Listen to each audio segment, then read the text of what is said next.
وزیر اعلیٰ پنجاب شہباز شریف judicial academy میں JIT کے روبرو پیش ہوئے۔ وفاقی وزیر خزانہ اسحاق ڈار، حمزہ شہباز شریف اور حنیف عباسی بھی ہمراہ ہیں۔ شہباز شریف نے ہاتھ ہلا کر کارکنوں کے نعروں کا جواب دیا۔ Additional DG FIA Wajid Zia کی سربراہی میں پاناما لیکس مشترکہ تحقیقاتی ٹیم کا اجلاس آج پھر ہوگا۔ JIT نے وزیر اعلیٰ پنجاب کو آج طلب کر رکھا تھا۔ جوڈیشل اکیڈمی کے باہر سیکیورٹی کے سخت انتظامات کیے گئے ہیں۔ بم ڈسپوزل اسکواڈ سے اکیڈمی کی سرچنگ مکمل کر کے عمارت کی سیکیورٹی رینجرز اور اسپیشل برانچ نے سنبھال لی ہے، جبکہ باہر اسلام آباد پولیس کے 2000 سے زائد اہلکار تعینات ہیں۔ جوڈیشل اکیڈمی کی طرف آنے والے راستوں کو خاردار تارے اور رکاوٹیں رکھ کر بند کر دیا گیا ہے۔ عمارت کے اطراف میں 500 میٹر تک کا علاقہ سیل ہے اور غیر متعلقہ افراد یا کارکنان کو جوڈیشل اکیڈمی کی طرف جانے کی اجازت نہیں۔ تاہم وزیر اعلیٰ پنجاب سے اظہار یکجہتی کے لیے نون لیگ کے کارکنان کی جوڈیشل اکیڈمی آمد کا سلسلہ جاری ہے۔ Lotus lake towers, a groundbreaking endeavor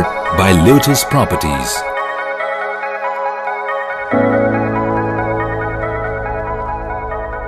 ملکی، بین الاقوامی، سماجی، سیاسی، تجارتی، ثقافتی، تفریحی، معلوماتی اور کھیلوں سے جڑی ہر چھوٹی بڑی خبر کا مرکز TNN TV۔